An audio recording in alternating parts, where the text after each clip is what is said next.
Hello and welcome to the A2Pcast for the week of August 28th, 2013, the Great Titanfall Debate Edition. This week we're going to be talking about, obviously, Titanfall. That's our first topic. The second topic is the Elder Scrolls Online, and our special topic for this week is going to be the Hobbit movies. The first one, and then we've had a recent trailer for the second one. We're going to talk about that, compare that to the trailer for the Two Towers, and see what we think about that. So let's jump right in. Titanfall. We're actually going to do something new this week because we're now hosting on YouTube.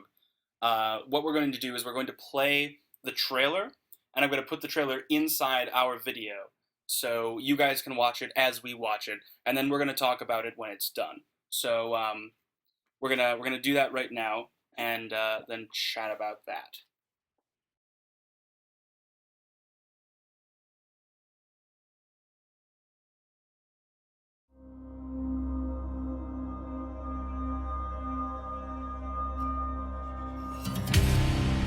How much has this guy had to drink? I'm through with the frontier! You hear me, McCall? I'm through! Damn, this guy smells. You know him or something? Yeah, Barker was my wingman in the Titan Wars. I'm gonna kick all your asses! Hey, who do you think? He may not look like much, but trust me, we're gonna need him. He's a hell of a pilot. Okay, let's move! Bish, I'm picking up a massive incoming jump signature directly above the city.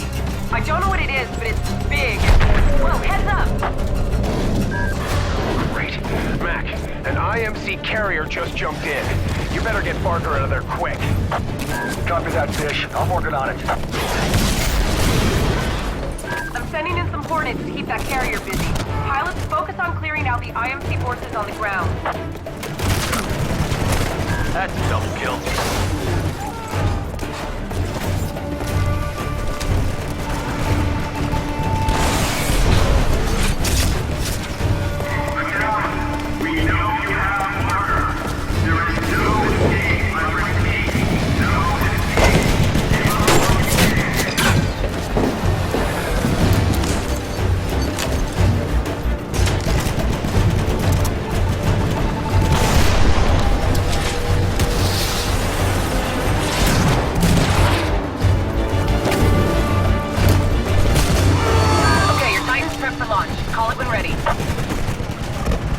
You got it. Stand by for Titanfall. Bish, I'm tracking McAllen's team in the sewers. Doing okay so far. Copy that. Keep your fingers crossed.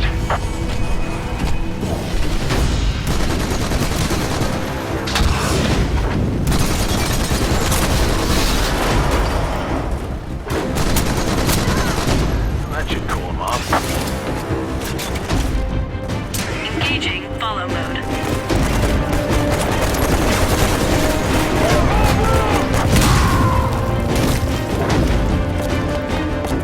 All units, right side!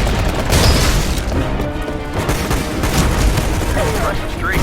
Auto Titan engaging enemy Titan.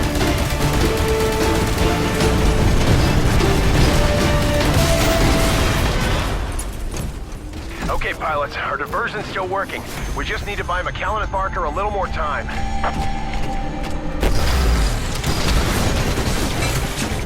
Caution, you're outnumbered 2-1.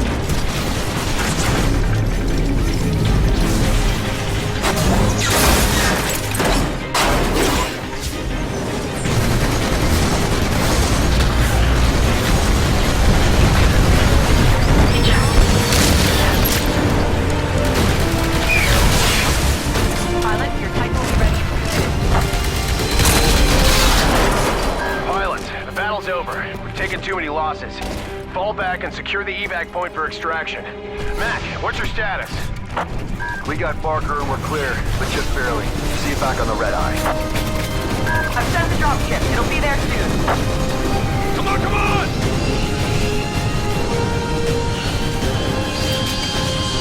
Hustle, hustle! Hurry to the evac point. Move, move!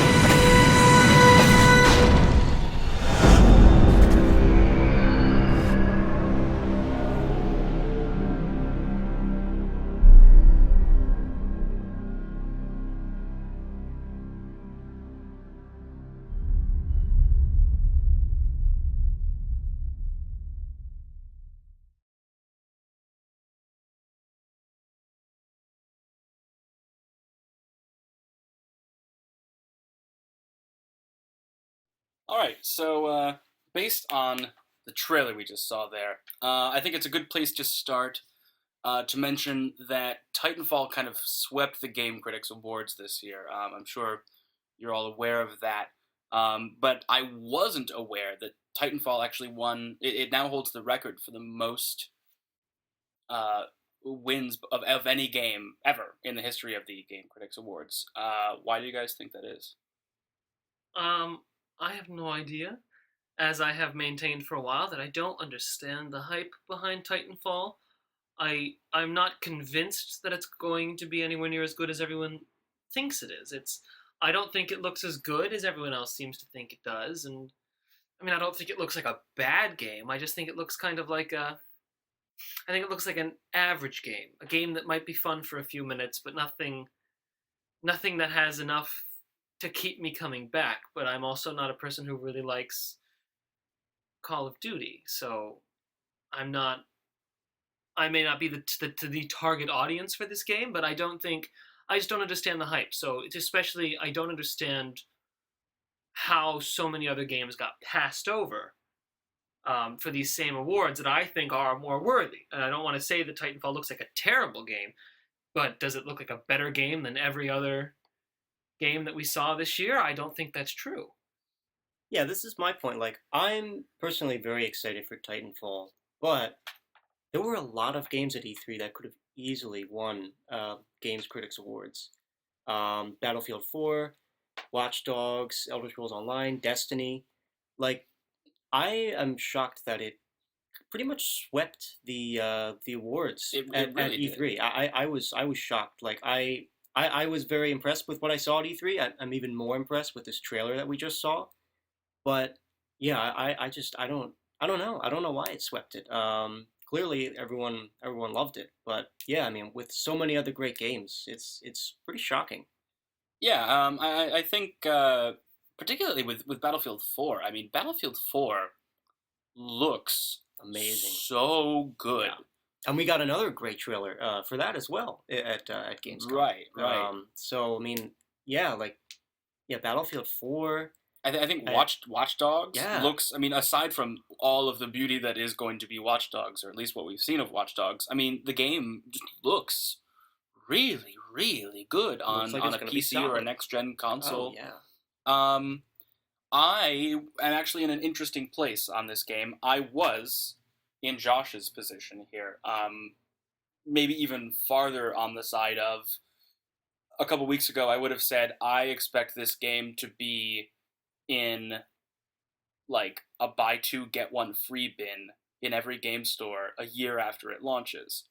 I'm less of that opinion now after seeing this trailer, after seeing the way the motion happens with the wall jumping, the free running, the jetpacks and stuff. It reminds me a lot of Halo in that, and that where you have multiple levels of combat. You have to really, not just check in a horizontal space, but check in a vertical space and be very aware of your surroundings.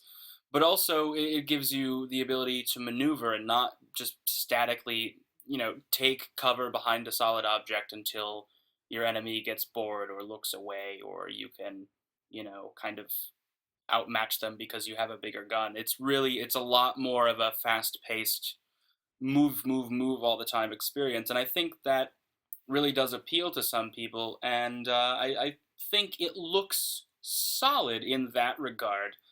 My big concern is, though, the hype about this game is that it's a mech game, but the mech stuff kind of looks boring, and I wonder that even if the single player, and feel free to chime in on this, guys, even if the element where you are occupying the human character and not the mech, even if that's really, really solid, even if that's a great experience, if the mech half of the game is, as most mech games are, kind of clunky and boring and slow and like in Halo 4 even, you have the Mantis, Mhm. and you only get the Mantis so that the other team doesn't get have the Mantis. Yeah. It's not because the Mantis is really a lot of fun to play, and sure, if you're good enough, you can sort of become a beast with it, but it's, honestly, I would choose playing... Running and gunning. running and gunning, over having a Mantis. DMR, over playing in a Mantis any day, and I think that has the danger of being true of Titanfall, and I think that would kill the game, I Yeah. think, I if see- if the mech stuff is no fun. I see a positive and potentially negative thing with the mechs. One, as we saw in the trailer, you call in your own mech. Like, I don't know if it's after you have a certain kill streak or after a certain amount of time. It's time based, and Right, you it's can time reduce the time based on if you're Performance. getting more kills, Yeah. right? So, I mean, it's not going to be a sense of two mechs in the middle of the battlefield, and it's just a free-for-all to get to them. Right, that is a plus. I do think that's a big plus. Like, that's the problem with any vehicles in any multiplayer game. It's always just like a mad rush, or like the worst is in Battlefield when you just have like a queue of people just waiting for the tank to spawn. Like, or waiting for planes, and then if they don't get it, they blow it up because fuck you. because if I can't have it, no one can can. you? Yeah. Right. So I mean, I think that takes that element out of it, and I also like, but then again, getting to my potentially negative side is like, if anyone can call in a Titan, you have the potential of just like 18 Titans just roaming around the battlefield. I don't think that. I mean, and if you want to be a run and gun style player, how could you play when like everyone else in the map has a Titan? But I think that is I mean, that's I understand part of what the dynamic of the thing is Yeah. the free running and the speed of motion in when you're inhabiting the human character is so much faster than that of the mech, which gives you the advantage, but also, again, as I said, puts you at a disadvantage when you're in the mech, where you have all this power, but it's so slow. If you're just taking out a bunch of little insect people, it would either be boring because you're so much stronger than them and you could just shoot them and they blow up. They blow up really nicely, but they just blow up and they're not a problem, or you just can't shoot them and it just becomes really frustrating and then you don't want to play as the mech. Right. I really see that being like the big issue of this game. I do like that the mech has multiple features. Like, if you want it to just be a big hulking bodyguard for you and watch your back all the time, you can do that. Right, it does have like a follow mode. You can ride on the back of a friend's mech. I mean, those are interesting features, but again, I don't think it's going to be, something that really makes or breaks it in the little features. I'll say that, like, I've never played mech games aside from like little mini objectives in certain games. Like Metal Gear Solid 4 had the mech part to it, which I really liked.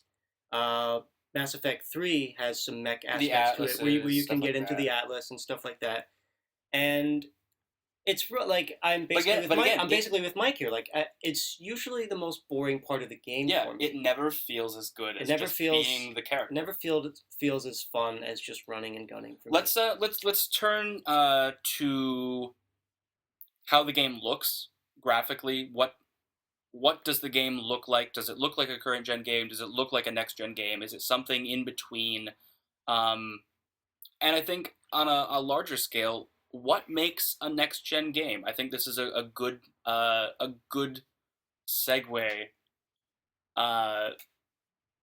game to sort of to think about that in terms of. So, Josh, does this look like a next gen game? No, I don't think so. I don't. Titanfall to me, whether or not this is the case, Titanfall to me looks like a game that has been in production for 360, and then they were approached and said, no, we want you to do this for the next one. And they said, oh, well, I guess we better make the textures look better. Like, it has very high quality textures. It is also running at 60 frames per second. And it's running at 60 frames per second, but there's nothing else to the game that really screams next gen to me, in terms of next gen being some kind of shift of what is possible. This looks like a really attractive looking 360 game. Yeah. I want more than that from a game on a $500 game system. And there are other games that look like that. give us like that, Battlefield and even 4. like Battlefield 4, I don't and know, the though. kind of destruction that they're capable of, and even if that's running on PCs, and we don't know exactly how it's going to look on the Xbox One yet. If we look at the trend of what's happening, even in all these new versions of the game engines. I remember watching that Unreal thing, even though it was like a year and a half or a year ago. Right.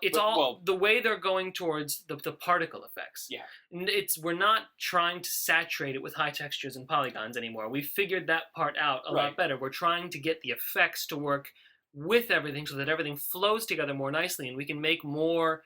It's so much more about lighting and post-process effects. Mm-hmm. So you have the particle systems, you have, in some cases, physics, you have destruction, and in Battlefield, you have not only the destruction, but you have their gorgeous lighting engine at work too, and you can kind of see that in the Angry Sea trailer when they're in the ship or the sub or whatever they're in, and it just opens up and you're like, is this a cinematic? Oh my god, no, this is gameplay. And the lights that just kind of like bounce off of surfaces and reflect, and the gunshots that just like look and sound so real and punchy. Infamous is another really nice example. Infamous looks great, and that Infamous like the flames and the smoke and that even just the facial detail. Yeah, just a screenshot of that, and there isn't even a question. Oh yeah, it's like whether or not this is on a current gen system. It's not even possible. Right. There's no way. And so for a game that A isn't coming out this year, and B isn't coming out on current gen consoles, I think we have crossover titles. We have titles like Battlefield, like Call of Duty, like Watch Dogs, that is coming out on both systems. Granted, they won't look as good on current gen, but they're coming out for all of them this holiday, and they still look exponentially better, orders of magnitude better than Titanfall does. And I think that's a real problem for Titanfall, because people are okay with how Titanfall looks now. Will they be in 9 months? Will they be in a year? I don't think I'm so. not And that's the convinced thing of that that. really, another thing that I don't understand about the hype around Titanfall is that I feel like I'm the only person making this argument. It's true. I haven't really heard anyone else I've say only this. ever heard about how beautiful it looks and how wonderful it is that it's running at 60 frames per second. But 60 frames everything per next second gen, does not a beautiful game make. No, that's the baseline for next gen content. Every game should be running at 60 frames per second, regardless of what it is or how it looks or what kind of game it is. Everything should be running at 60 FPS. And if it's not, then you are in fact a current gen game.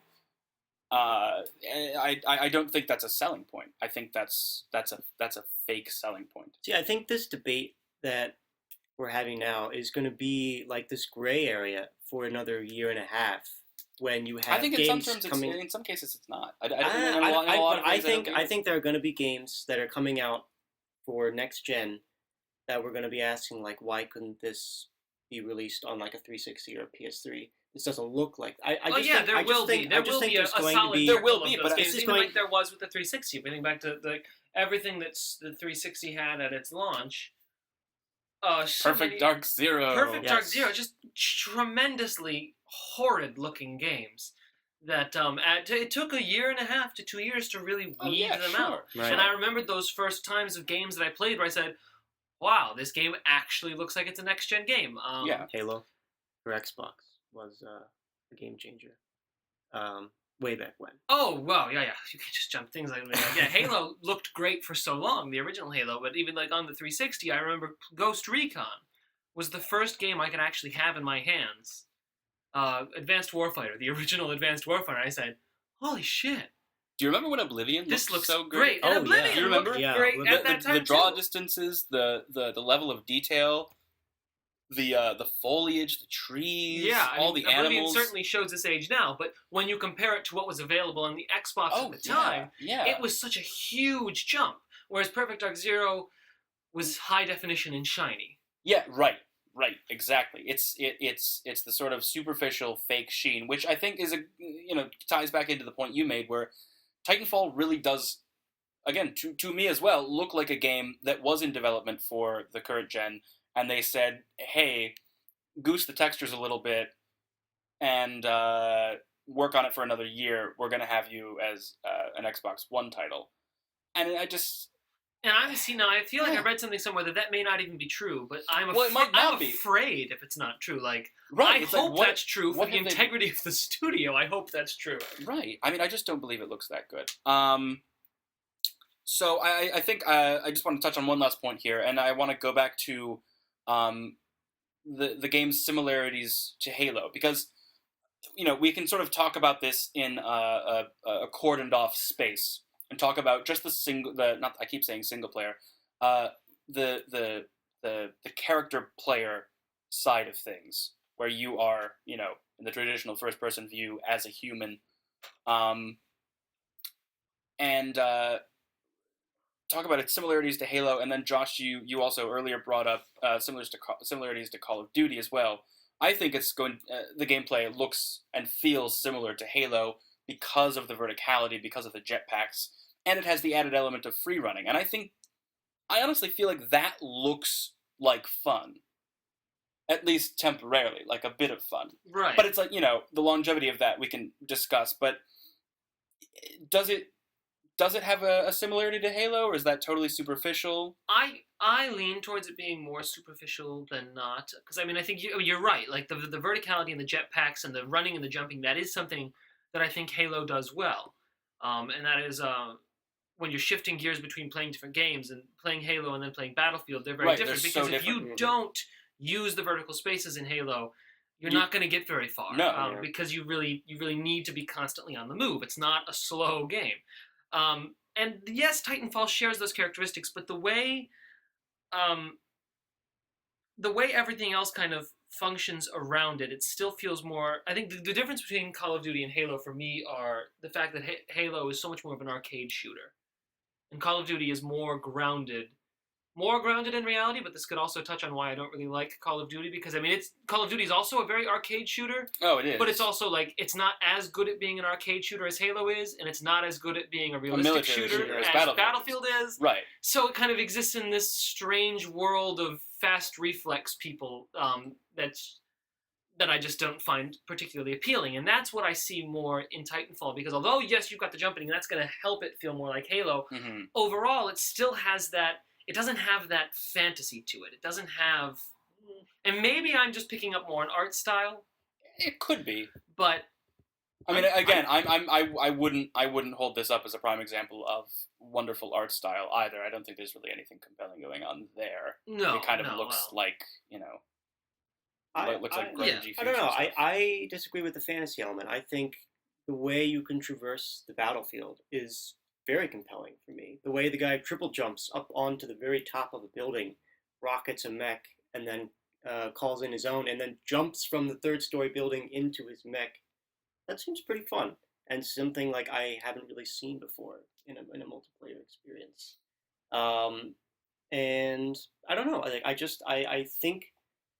think that the way not only you can traverse, but you can call in mechs at will, and you don't have to play.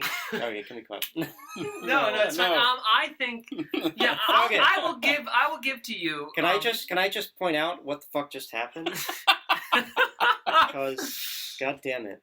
So maybe I farted. It's fine. Yeah, it's I'm a human. I said, can we cut? I mean, like, can we cut? Jeez. Can we Fucking cut out the jeez. goddamn farting? All right, so hypothetical here. Titanfall is a huge success. Everyone loves it, and maybe in 9 months, they really prove us wrong, and then the final product looks amazing, and it's a lot of fun to play, and everyone buys it, and everyone loves it. What does that mean for the next Halo game? That's a great question. What does that mean for the next Halo game? I'm not sure. I mean, I don't think Halo is going to go the way of mechs. Oh, I don't. Will it feel compelled to add even more verticality into it? Right. Will it try to replicate the sort of like jumping off of things, more interacting with the environment than just this is the floor, this is the wall, here are your boundaries, like the collision is here, in a more dynamic way. Yeah, I wouldn't be surprised if it did. I think that could be good for it. I think it could be good for it, and as long as it doesn't just feel like Titanfall, assuming Titanfall is a success and they want to replicate it. Oh, I mean, even if Titanfall's not a success, Yeah. they may still want to replicate There, that. there might Right. be there might be things from Titanfall that say, that's cool. Let's see if we can do that better, or like that gives us an idea I to think do something. it's something like that, because it's so close. I would be surprised if it didn't have any effect at all. I mean, as much as we all love Halo, like largely the same type of multiplayer that we had way back in Halo 2. Oh yeah, Largely exactly the same. it really hasn't changed all that much. I mean, very little but different. it's always been the multiplayer It's still fun. that we know and love. I Yeah. mean, I Yeah, will always play a Halo game. It's when it comes still out, 'cause It's so solid. much fun. But if they add things that they think will add to that experience, I'm all for that. I'm all for that, totally. All right, so let's move on to topic number 2, which is The Elder Scrolls Online. So again, second topic, we're going to play our second trailer now, so if you guys want to watch along with that, we will have it coming up on the screen right meow.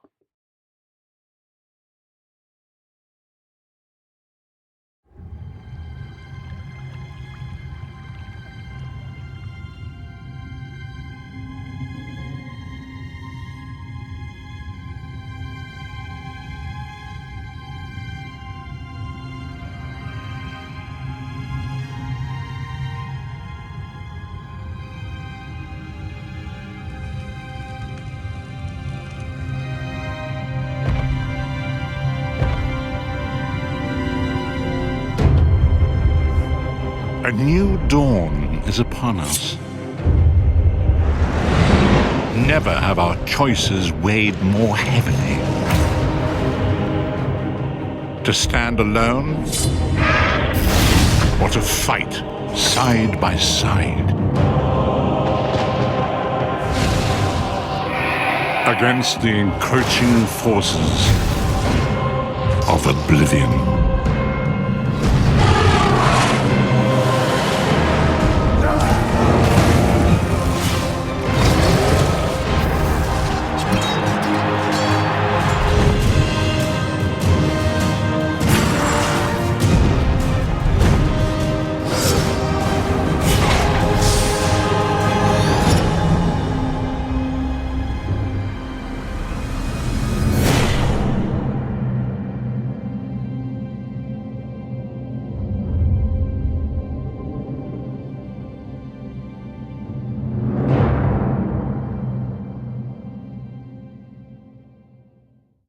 So out of Gamescom, we had some news.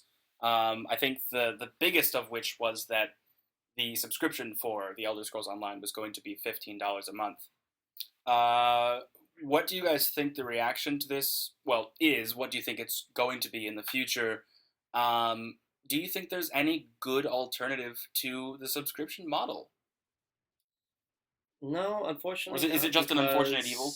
It is an unfortunate evil because I think a subscription model for this type of game is kind of justified for a game that's supposed to keep you compelled to play for years to come. Right. I mean, and they're going to keep adding content and I think that's tinkering with it. that was a point they made about why they ultimately chose the $15 a month model, is that it keeps the money flowing so that you can have more content always coming.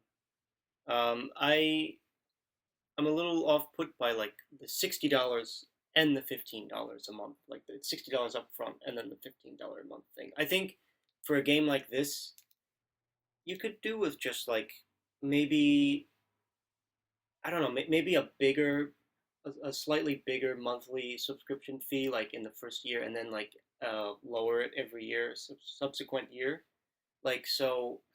Because I don't know, it's just weird to pay upfront for a game and pay monthly for it at the same time. I think World of Warcraft did that though. Oh yeah, they did do that. But like I'm just thinking like in general for games like this, like I'm just thinking like of Netflix. Like this is a game very much like Netflix. Like you're gonna get you're gonna put in what you get out of it. But you're always gonna have to pay $15 a month. Just like Netflix. Some months you get like maybe $50 worth of entertainment out of Netflix because you watch it all the time. Some months out of Netflix you don't. Some months when you have Netflix you don't watch it at all. You still have to pay $8 a month. It's constant. But there was never like an upfront charge for Netflix. It was just you started paying a monthly subscription. Right, but they also didn't have to. I mean, they may have. But there is also, I mean, there's been this sort of regular game development cycle they've had to go through. They've been paying people for years to be working on this. They need to get they need to get their big payout. Yeah, and this is the and big also difference, yes. I think judge interest as well. I think the only real alternative that we've seen come forward is the microtransaction model, and how would that work in a game like this? I think that would just be. I mean, that feels like something that a cheap internet game would do, and not something major release. Right, and I don't think there's anything that can pull you out of a game quite like microtransactions. I mean, they're buy more credits. They're useful, and they're so useful, and they do make you money. But it's like what a way to ruin the experience. Right. It really does ruin the experience, and for me, it just is a way to say, hey, don't take my game seriously. Right, exactly. Because we're gonna give you, only a teaser of the content. Yeah, and not especially all because I think so many times microtransactions turn into playing the game for you. That is also. Are you tired with working for this game? Well, pay enough money, and we'll just let you go right to the end. And I don't understand why people would do that, but the knowledge that it can be done, I think really, really cheapens the game. Like, you're trying to play Infinity Blade, and you're looking for all this gold, and you see, I could just buy hundreds of thousands of coins worth of gold. Well, I mean, then I don't. What's the point of playing? I don't feel like searching for the gold now, but I also don't want to spend the $25 to buy a bunch. So I just stopped caring about the gold. Mm-hmm. Right. So this is also. It's not only on PC. It's on Mac, and the PS1. Or the PS4, rather, and the Xbox One. Is this the MMO to convert single-player RPG gamers, or to convert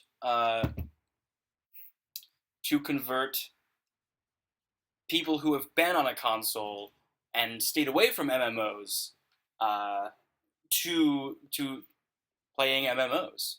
I don't know, because I still think that $15 a month thing is going to scare console people. Yeah, no one who's played PC games, I'm just always been a console gamer. The idea of a monthly subscription for a game is like so alien to me. Right. In addition to your addition to your monthly or yearly subscription to Xbox Live. Yeah. That's kind of been the coverall for you're not paying for a specific games multiplayer experience. You're paying for all the ability to play all of your games multiplayer through one stream, and instead of doing that, now you have to pay that still and an additional $15 a month and buy the game up front. I just feel like that's a lot to ask console gamers.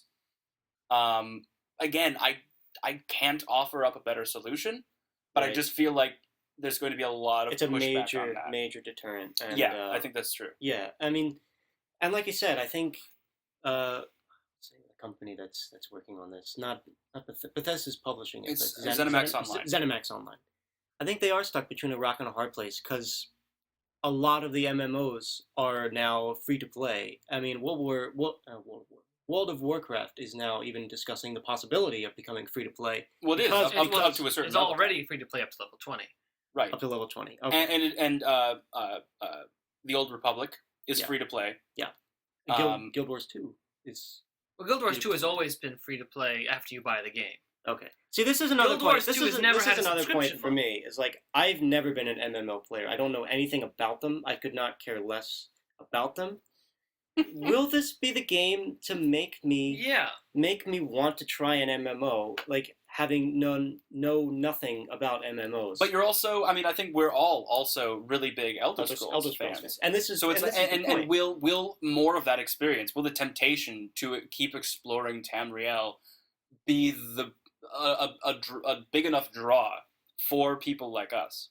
I am gonna say flat out no, because I don't think that this game offers. This game is another thing that has a problem now and will continue to have a problem for the rest of its life, because it exists between two worlds. Much like that terrible game called Two Worlds that tried to be like the Elder Scrolls and wasn't. I think it suffers from the same problem that Two Worlds itself suffered from.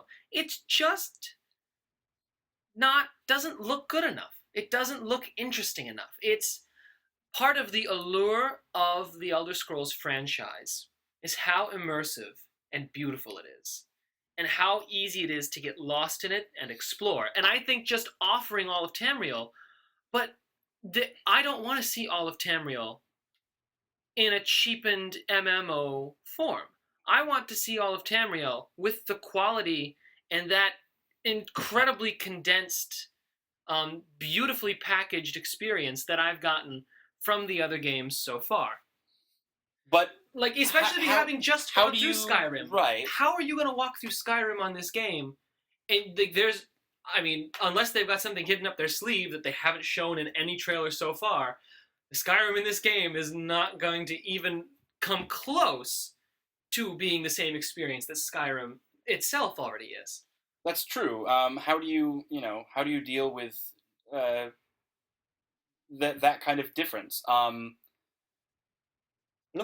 think one other thing here though is they've kind of pushed heavily the idea that this is a traditional Elder Scrolls experience, in that you can just find something on your compass, walk there, and explore, and that's what they want you to do.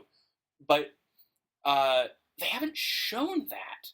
Yeah, which is they've shown troubling. Just the MMO style combat, which I think is the biggest turnoff to people like myself who don't really like MMOs. I mean, I've tried some, and I just haven't really been drawn in. You know, I'll play a month and go, oh, that's pretty neat.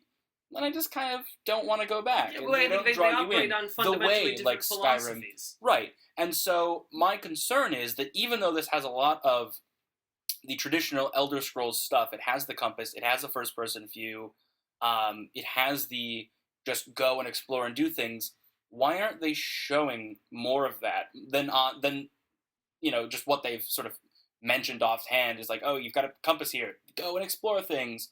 Well, then show us. Let's go explore. I want to see that. I want to explore. I don't want to spend, half an hour fighting through a dungeon. I don't care about dungeon raids.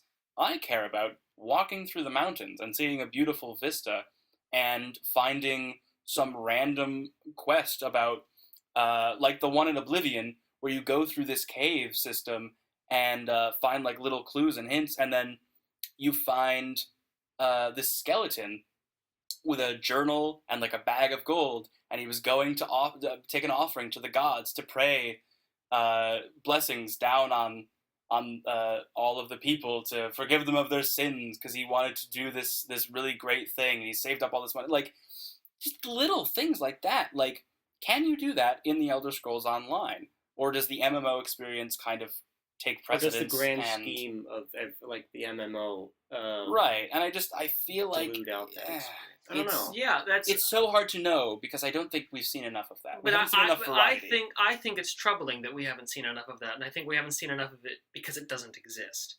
I do distinctly also remember reading that this first-person view was not originally in the plans. They added the first-person thing after to try and make it more like a traditional Elder Scrolls game, right. Which leads me to believe that it's going to feel like third-person in a traditional Elder Scrolls game.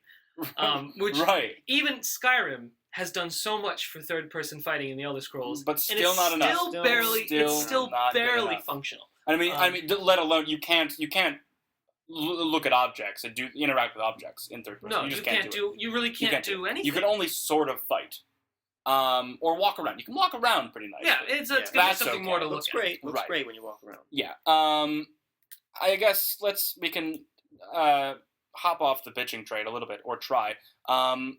Well, maybe we can't. There's no cross-platform play. Is there not? There's not. Which I think is going to exacerbate the problem of having all these console gamers stuck together, not knowing what the hell to do. Yeah. They're all going to be very confused, sad people. And we're all just going to be like in one place going, what the fucking shit? What are you doing here? And it's going to be really, really confusing and alarming, I think, for a lot of people. Yeah. This was my experience when I very, very tepidly tried World of Warcraft. And I was just standing around. I think I was like on a farm or something. And they said, go kill these things over here and level up. and I was just horribly confused, and I was like, "Where's all the people? What like? Where are the people at? Where Where the is people all at? the people? Where are people at? Where's all the fun stuff at?" And I remember I was playing with a friend of mine who was like trying to get me into this guild, and like he was trying to introduce me to this person who was like, he had met him online, like. All this stuff about MMOs just doesn't appeal to me, and like I just feel like console gamers, when they're going to be sitting down and they're going to start playing Elder Scrolls Online, they're going to have a similar experience, and they're just not going to know what to make of this game. Yeah, and I think particularly people who are big fans of the Elder Scrolls series. Like this, I don't think this is going to be very good at converting console gamers. I think has no chance at all at converting people who like the Elder Scrolls and don't already like MMOs. Right. It might appeal to the small niche of people who like the Elder Scrolls and also play MMOs. Yeah, I think those people will probably love it. They might have a really good time, unless they can't find a way to get away from the MMOs they're already playing because they're more established and they have more people. And when there's not enough people playing, it's probably because an MMO is massively multiplayer. You need people, right? Which is also why it doesn't work for the Elder Scrolls. The thing that I never liked about World of Warcraft is that I'm trying to start my journey as a character, and I keep having to watch 5 other people doing my quest at various stages around me. I'm walking to go kill all these floating fish things as a blood elf, and there's like 7 people walking back with a whole bunch of pieces of fish things because they just finished the quest. Right. And there's like 15 people crowded around this one silent person to get the same quest to go off and do things. It's just strange. It doesn't feel in a weird way. It doesn't feel as immersive. It's not immersive. I don't think that's actually that. I don't think it feels immersive at all. And now there's millions of people who disagree clearly. And think World of Warcraft's incredibly immersive, but it's not in a very different way. It's in a very you have to kind of buy into it. I think. Yeah, you have to be in the mindset. It's the same kind of immersive as traditional role playing, right? Traditional like Dungeons and Dragons, like board, physical board game, getting with your playing. friends and doing things together, right? And I think it appeals to those sorts of people, but not to people who are maybe people like a more private immersion. Just like for me, like RPGs, that's my thing. But all RPGs are predominantly single player experiences where just you in the world, you interacting with the world, right? And nobody there's obviously NPCs around, but like. You dictate. The NPCs are controlled by the sort of it's a controlled experience. The studio, you don't have random people walking around being disruptive in whatever sort of ways like you were talking about. You don't have that because there are no other people to be disruptive. Now this is where I pose a question. You guys both played the Old Republic, correct? Star Wars: The Old Republic. I played some of it. Yeah, I never got around to playing it. I always wanted to try. I still would like to try it. Now, with my vast knowledge of MMOs, it just seems like Elder Scrolls Online is going for a similar thing of the Old Republic, where like they're trying to give you relative to Knights of the Old Republic. You mean? No. No. Not just that, but like in terms of giving you your own thing to do, like. Old Republic had a story, right? Right, I know what you mean, like trying to break away from the very thing that I was just complaining about, just a bunch 15 people crowding around this motionless, voiceless person. Yeah. And I was just going to get your feedback, like how did they did they pull that off? Well, I think the success or lack thereof of the Old Republic kind of speaks to how that works. Yeah, I mean I think the Old Republic, they didn't want to be free to play. That was not the plan. Oh no, not at all. That's one thing yet I do here know. we are. I think like a year after they launched, free to play. I think their sales did not go as anticipated, and I fear the same will happen to Elder Scrolls Online. All right, so let's pivot to The Hobbit then.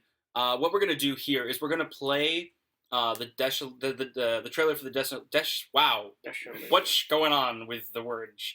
We're going to play the trailer for The Desolation of Smaug.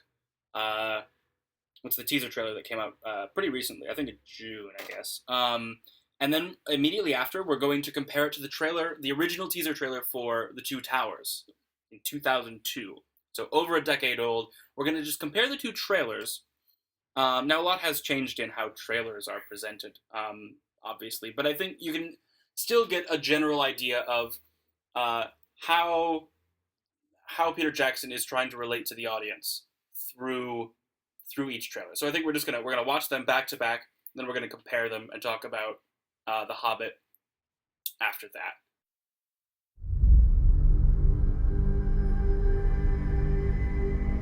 Where does your journey end? You seek that which would bestow upon you the right to rule. The quest to reclaim a homeland and slay a dragon.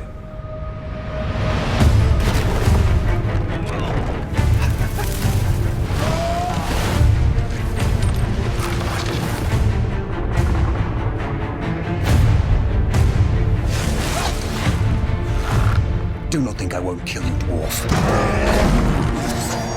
When did we allow evil to become stronger than us? It is not our fight. It is our fight. What if it's a trap? It's undoubtedly a trap.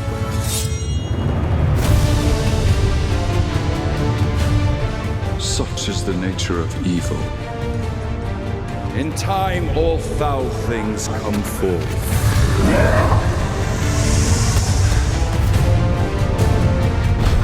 If you awaken that beast, you will destroy us all.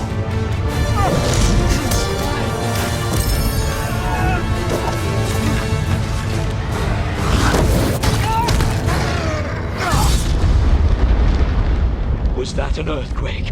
That, my lad, was a dragon.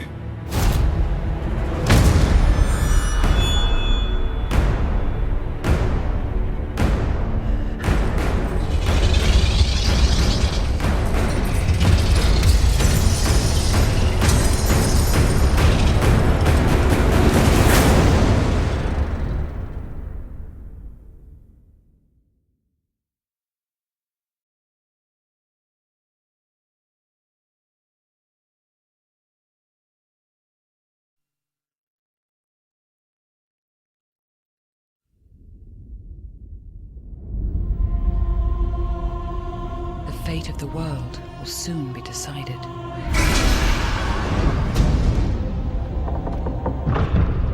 The dominion of evil grows even stronger. There is a union now between the two towers, Barad-dûr, fortress of the Dark Lord Sauron, and Orthanc, stronghold of the wizard Saruman. The peril of the Ring-bearer deepens. An unseen danger draws closer, for there is another who hunts the ring. The thieves! They stole my precious, and we want it!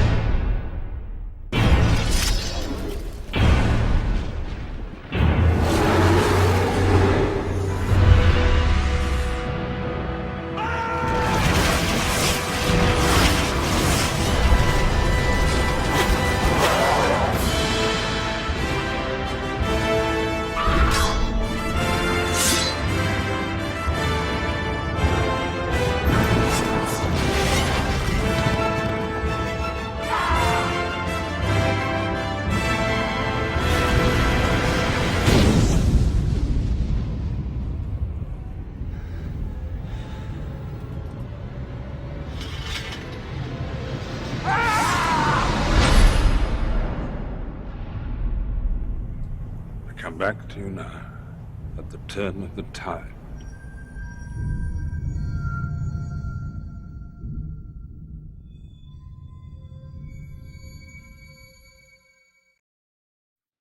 All right, so there's a lot to talk about here. I have chills from watching the Two Towers trailer because I just love it so much, and chills of disgust from the Hobbit trailer because I hate it so much. Let's just talk about the really superficial differences here, that of course are the tip of the iceberg that goes a lot deeper. Those being that the Hobbit trailer is about action. It's about fighting. It looks like it could be a Bruce Willis movie. Bruce Willis could be playing Bilbo. Bruce Willis behind- Baggins. in front of a green screen. Right, in front of a green screen and nothing else. Like Bruce Willis in a Hobbit wig with hairy feet. I mean, honestly, it's what do we know about the film based on the trailer? We know there's going to be a dragon. There's going to be some dragons. Legolas. A dragon. There's going to be Legolas comes back because you have to do the fan service thing. A lot of Legolas. And fights. They're going to fight. Action. People are fighting. There's a waterfall. Did you know that people There's a are fighting? dragon. There's a barrel. Was there a dragon? There's a dragon. I think there was a dragon. There's Legolas. A dragon. There's a dragon. Some There's evil. fights. There's evil somewhere. There is some generic evil. There's some evil. They got to deal with that evil. It's Right. gotta be They got to done. unevel the evil. That evil's got to get got, man. Yeah. And the hobbits and the Hobbit and the dwarves are the only people that can stop it. And Gandalf. And Gandalf the Badass Grey. Yes. So. But what did we see in the Two Towers? We got the explanation of where we've come from, what happened in the first movie, in a very broad, generic sense. So we have the setup of the plot, we have characters, where are the characters now, where are they going, what's the journey, what are we doing? They tease Gandalf coming back, there's a character, it has implications from the first movie, and it's running through the third movie. It feels like a solid second film. You get the sense this is going to be the continuation of a larger story, and right, you're getting, you get all of the cool, as broadly as they could state it, the important plot points of the second movie. But you kind of understand what is this movie going to be about. Yes. You understand that. Even in the music, being a music contributor to a live to play, the musical themes used in the Two Towers trailer echo exactly the point they're trying to make. Mm-hmm. The ring theme is used in the beginning with Galadriel giving us our requisite ominous overture, our fellowship theme, as we cycle through all the fellowship characters and where they are and what they're doing. And then with the Hobbit music, it's just what is it? It doesn't even. It's loud action music. It's trailer music. It has they added some horns in there to make it feel a little more orchestral. But you're not fooling me. I do not believe that was real music, because it wasn't real music. It was a 4-chord punk rock song, as so many terrible action music scores tend to be. It's a 4-chord rock song that you've added a bunch of orchestral parts to, and you've put some big artificial clunks in there that can actually be made by any instruments. I'm not Howard Shore. Did he have anything to do with that music? I don't know. I would say not. Well, but see, this can turn into the bigger topic at hand here, and saying what the hell happened to the creative team from Lord of the Rings trilogy to the Hobbit trilogy? Did they all undergo some sort of brain surgery? Have they switched them out with clones that aren't quite as intelligent? I just don't know. A little bit of background here. I was a film student at Temple. The Lord of the Rings trilogy was the inspiration for that. I mean, the direct inspiration. I love the original trilogy. I love watching the extended editions with all the appendices, all the hours and hours of bonus content. And I was so compelled by their insistence on using physical objects, physical props, physical effects whenever possible. And I think the Lord of the Rings trilogy still stands up today and looks so good and feels so good because of their use of physical props. The bigatures they use, the integration with, live sets, physical props, CGI where needed, matte painting, miniatures, all of those things coming together, they used made the right appropriately choices at the right time. Right. It's not an anti-3D or an anti-CGI rant.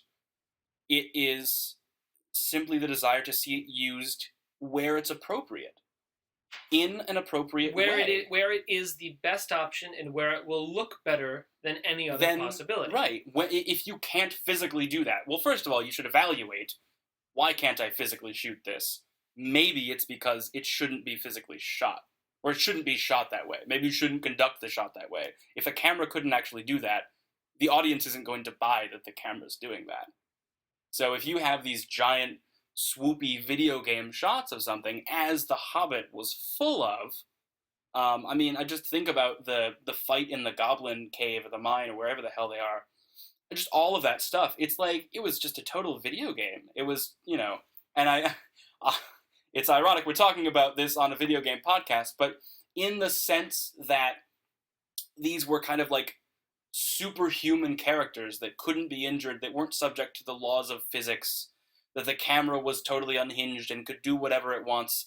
You have that sort of fanciful stuff happening in video games, less realistic video games, but that doesn't make a good film. Yeah, I think a good analogy I have to the difference between an overabundance of 3D, and I think there's both 3D computer animated graphics and 3D as a gimmick in a theater. There are tons of great examples of what happens when you use too much CGI, and it really is shocking that Peter Jackson has bought into it and fallen into the very trap that, like, we need to take all these videos of him on screen saying this is a terrible thing to do and it makes terrible films, and then him saying, I had such a good time doing this because it's the best way to make films. But let's take a look at the history of movies that rely on CGI. Avatar. They become dated really quickly. I'm not even thinking of Avatar. Also the dated issue. Let's take a look at Star Wars Episode 3. Right. The movie, which when I saw it, looked like the height of visual effects. Right. Watch it again. It always does. It'll always look like the height of visual effects the year it comes out. The Episode 3 came out in 2005. Return of the King came out in 2003. I challenge anyone. Yeah. Watch them next to each other.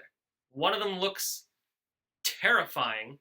One of them looks like you can still see the outlines of blue screens in Hayden Christensen's hair, and one of them still effectively tricks your eye into believing that it's real. Right. Mm-hmm. And I just think of all of the effects they did with the scale.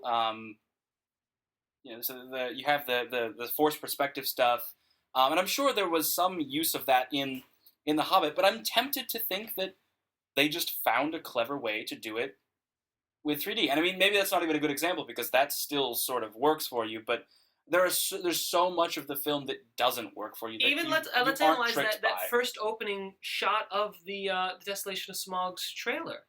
That mountain. That mountain is not a real mountain. No, it started as a real mountain, I'm sure. I hope. It doesn't look like a real mountain now, and I think it's important to note that the Two Towers trailer also begins with Edoras against a mountain, as mountains actually appear in the world.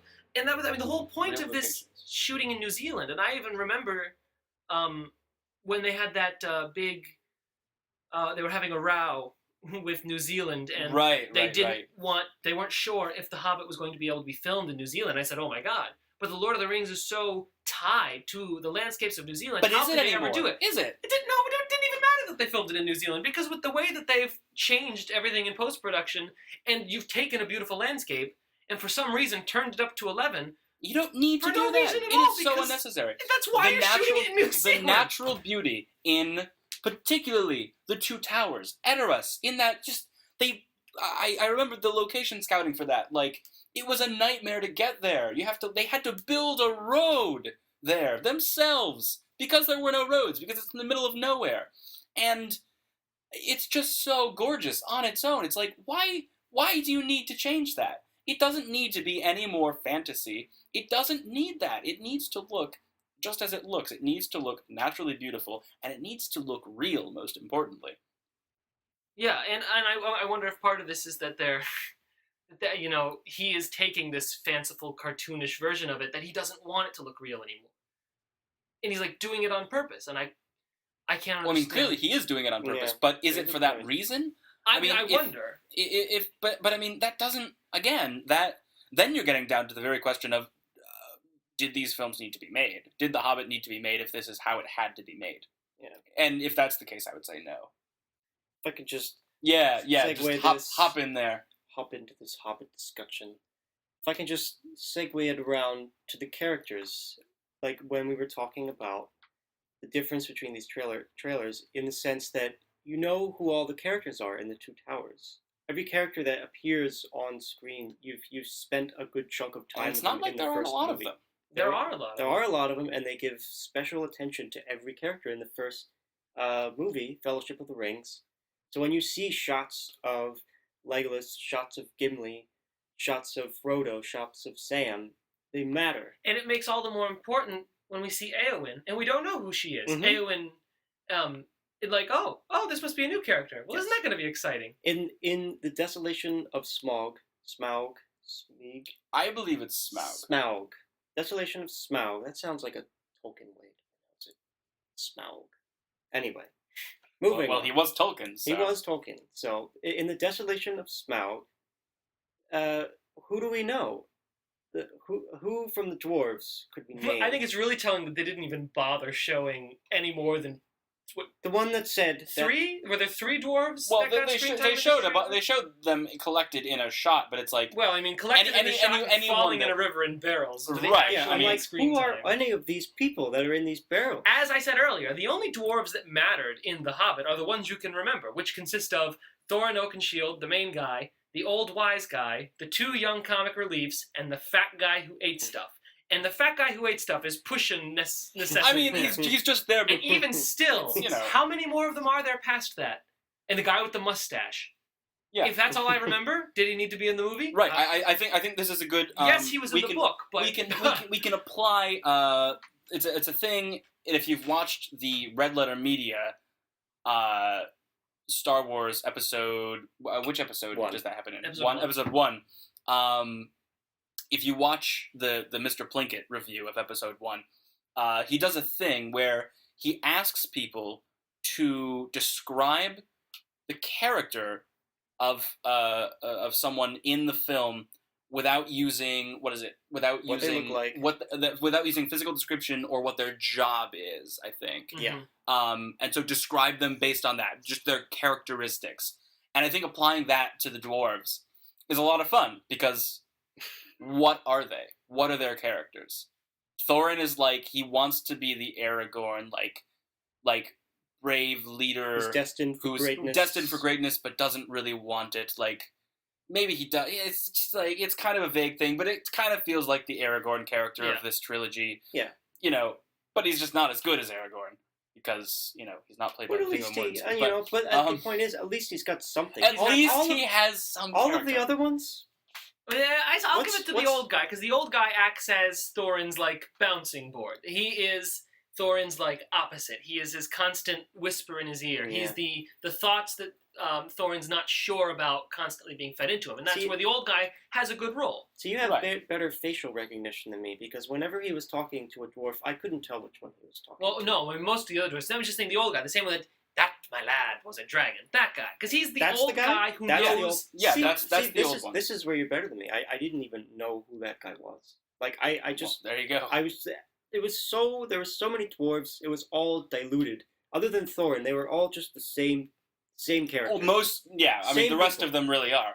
And I think, again, we have to go back and just discuss how unnecessarily action-heavy the first Hobbit movie is. And I think... judging by this trailer, the second is going to be just as bad. The same thing. Because what can you do when you have a book that's, 200-300 pages long, tops, and you split it into 3 films? Yeah. I mean, it's just one film could have been a good film. One film would have done it. I understand that he's using, the appendices of certain things. Yeah, but that's just. But even But at the same time, that caused a problem in the first film too. The factual integrity of it is not really my problem with it. The fact that he hasn't betrayed anything Tolkien wrote, I think, is irrelevant to making a good film. No, but I think we need to think about if you guys can remember when you saw The Hobbit, that actually became a problem. Is because you had these parts where it was all about Bilbo. And then parts where the film just deviated onto some kind of horrible rant, and it was what? The castle, or no, the crazy wizard who lived in the woods, and then he told Gandalf this story about this crazy castle with the necromancer in it or something. The Brown. Yeah, he showed up, but he's glad they gave him telling this story about this castle that's somewhere where they go eventually, where this I guess it was a necromancer. Necromancer. Right. What is that? What is the point of that? Right, what were they... I think the necromancer is eventually supposed to become Sauron, right? Yes, it is Sauron. Yeah, it is Sauron. And I think there is. I think the plan is to work in a Gandalf side story with that, but it's like it feels so extraneous. It felt so out of place in the first movie. But even there are even smaller things where the film just feels hijacked by like a tangent, and then it goes, oh shit, our main character is supposed to be Bilbo, and then, but again, is he? Is he actually the main character? What is his arc? He shows them that he can be an adventurer, and they say, okay, you're one of us now. One of us. But it's not actually because he's good at being a burglar. It's because he plucks up the courage to fight Azog, right? Yeah. Yeah. Which is just also stupid. Let's go back and look at what made the first three so good, and how the hobbits, and why does Gandalf revere hobbits? Why does he think hobbits are the greatest people in all of Middle-earth? Because they can pluck up the courage to fight when they need to? No. It's because they're so innocent. It's because they're so untarnished by the rest of the world. They're so protected. So somehow we're now, by the same director, we're being fed something that we're supposed to believe that, no, now you're supposed to believe that him learning to fight is a good thing. This is positive this is antithetical to everything you yourself, Peter Jackson, have taught us for 3 movies. Exactly, right. It's you have this idyllic Hobbit world, which is clearly supposed to, at least in the original trilogy, be this kind of like, this is the ideal we're living up to here. But you have all that torn away when, as you said, you have, well, the Hobbit learns how to fight, be courageous. He's becoming a man now. He's growing some testicles. Like, that's absurd. Why would you make that like the high point? I think that is now his arc. It even robs the end of Return of the King of that gorgeous moment when Aragorn bows and has the entire kingdom bow to these 4 hobbits. Mm-hmm. Why? Because he believes that they're better than everyone else. Right. Because but now are they not? Or is it just the Bilbo? Is it just Bilbo a fuckhead? Are we supposed to not like Bilbo? Is Bilbo the main character? Is this a Walter White thing? Is Bilbo going to start cooking meth? Where are we supposed to take this? Right, exactly. And I just feel like it's so not thought out. It pains me so much. Actually, I really like it. Where is that building up to? Because we know, having read The Hobbit, Bilbo's big finale is getting knocked out and letting the battle happen around him. Yeah, like, he goes in there with the dragon. Does he fight the dragon? No, he doesn't fight the dragon. He talks to the dragon. Oh, he's got Smeagol. Does he fight? No, he doesn't fight Smeagol. He talks to Smeagol. Smeagol. By the way, plays a game of riddles. By the way, was the highlight. Oh. Well, because it was the only thing that was good. Because it was the only thing that stayed true. Because it was Andy Serkis. It was the only thing that stayed true. It was the only thing that made sense. It made sense. I don't think it's necessarily the only thing that stayed true. I don't think, again, staying true isn't something that I'm super concerned about. I'm kind of concerned about it. Like, I'm concerned about Bilbo. I'm concerned about Bilbo winning the day. Right, staying true to the spirit of things and doing it in an effective way. Bilbo winning the day, not as an action hero, but as a man who can solve riddles. Like, right. That's right. That's the idea. That's something a Hobbit does. He doesn't do. And that was great. And I think And I think it was really great because we really got a great look into Smeagol there as well, into Gollum rather. And I think that was really, really good. And that was like the only thing in the film that was actually good. So let's just touch on briefly, and I think we can all kind of agree where we're going to go with this, but 3D and 48 frames a second. Exactly. I wish you could see my face. I mean, I'll start off and say I think this is just an awful idea. I hate 3D in films, and I hate the idea of films as an experience or being marketed as an experience, because a film should be a film, not like an experiential thing. That's a completely different beast. And the 48 frames a second thing, I don't understand why anybody would think that looks good. I think motion blur is a great thing in film. I really like my motion blur. I think it makes things look realistic, because it does. and I think 48 frames a second just murders that. It especially for something that you're supposed to feel is fantasy. I mean, to have no motion blur, to make it feel like it's being shot on a handheld camcorder, I'm just perplexed by why that choice was made at all. I'm just so shocked. It's like, if you want to broadcast sports at that, like, that's cool. That looks great because it looks really crisp and realistic. Live broadcasts look great that way, at high refresh rates, high frames per second.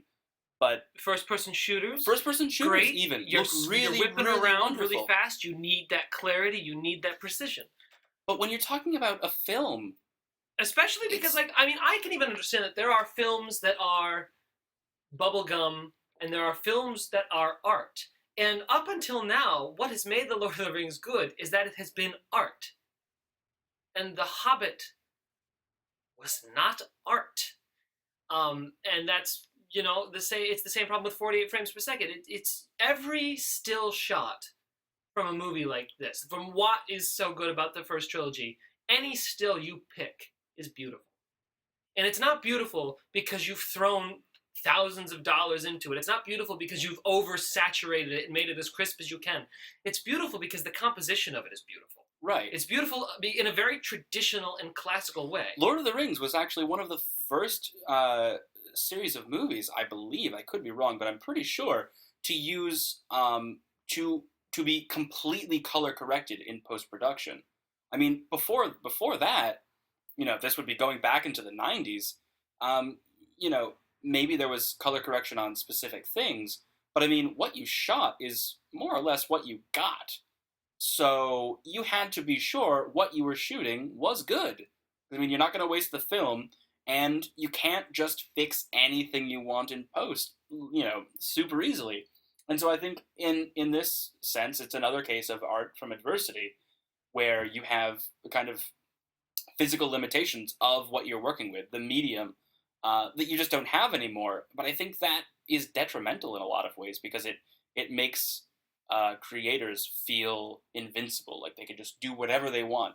But that also allows them to really break the rules in a way that's very jarring. And I think it forces you to be more economical about where, not economical in terms of dollars and cents, but economical in terms of, okay, I can shoot this. Oh, right. I mean, the economy is something that you must worry about. I mean, not if you're Peter Jackson, clearly, but, you know, if you're like a normal person shooting on real film, you know, or have, you know, you don't have all of this technology at your disposal, you do have to worry about economy. And I mean, you should still be worrying about economy when you're editing, when you're doing things like this, because too much so frequently detracts instead of adds.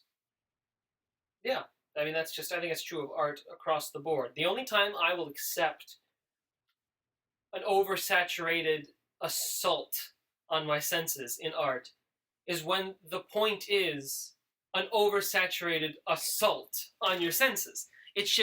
Nothing should just be accidental. And this movie doesn't feel like it has things popping out of every corner and cameras whipping around because he wanted it to be annoying and disorienting. He wanted it to feel like a storybook. But it didn't make it feel like a storybook. It made it feel annoying and disorienting. If you had done that and he wanted it to feel annoying and disorienting, I would have said, bravo, very Baz Luhrmann. We've talked about this. Baz Luhrmann does the very same thing in the beginning of all of his movies. He uses this huge saturation and these crazy edits, and like you can't even get a sense of where you are in the room. It's so disorienting. But he's doing it on purpose because then he's going to break it. He, as I've always said, he whips you into shape in any Baz Luhrmann film. From Romeo and Juliet to Moulin Rouge, even I think Strictly Ballroom does a very similar thing. But then, by the end of the movie, it is somber and it's completely in control. But he's like shaking you up to like Etch-a-Sketch. He's shaking you free of everything else that you came in with. Right. He really he instills in you the aesthetic that he is going to use for the rest of the film, or you know, just sort of like his characteristic style. It's like, you know, he almost does violence to you in a way, and then you almost have like the Stockholm syndrome, and you're like, okay, I'll come along. Yeah, and then he releases it, and it's just this great tension and release, and it feels very purposeful. And I think people who say they don't like Baz Luhrmann films probably don't fail understand to understand that. Right. that it's not just or people that turn it off in the first 15 minutes and they really don't actually get to see how it pays off in the end. Right. Now, Peter Jackson is not doing it for that reason. No, it's just a constant assault that makes you feel disoriented. It's flair for the sake of because he thought it looked good. Right. But there's no other side to it. That's the problem with it. Right, and it really is, just that simple. And I think the physical limitations were really a good thing for Peter Jackson, because I think obviously, as we found out, Peter Jackson is prone to excess when given the option. So he's unfortunately gone the way of George Lucas and James Cameron, and sit in the chair, stand in front of a green screen, drinking your coffee, watch the screens, shot, reverse shot, sitting two on a people couch, talking, walking and talking. So I think we could go on this for hours and hours. We could, but we'll just have to do that after we stop recording. But we need to wrap up. Great things to think about, I think. Yeah, I mean, I think there's a lot more we can revisit The Hobbit when the new one comes out, or if there's any kind of news about it. So as always, you can check us out on Facebook.com/AliveToPlay. Our Twitter feed is @AliveToPlay. You can comment on our Facebook, like the things we post. You can share your things with us. If you think we have some great or terrible opinions, please let us know. We're always looking for insight and input from our readers. Still no website. We are still working on that. We do have some wonderful stuff lined up. And Josh, actually, if you wanna mention some of the stuff you've got planned, in very, very briefly, I think that could be cool too. Oh, yeah. What do you mean, my series? Yeah, the series. My music series that I'm writing as the music contributor. I'm going to do, at least now, it's a 7-part series. We'll see what I add on there in between or at the end. About music and video games and how it functions as an entity itself and how it relates to both film music, which I'll talk about briefly, and how it relates to the tradition of classical music, especially throughout the 20th century, that I'm actually qualified to speak on. So I'm going to use those advanced degrees to get my money's worth on a gaming website online. But it's something I really think is not talked about. No one really seems to. And any time that people do talk about it, I think they only ever talk about it in relation to popular music, and I think there's a lot more that we can reference, and I'm gonna take apart specific games and then have topics in general and where I think video game music is going. So yeah, you guys, when we have the site live, we'll be posting those probably every week. We'll probably have like a Music Monday or something like that. So you got to check those out. I'm sure they're going to be fantastic. So again, post on our web zones, if you will, and we will see you guys next week. This is Mike Reifenberry, editor of Live to Play, with Josh Hartman and Mike Shipsky. See you guys later.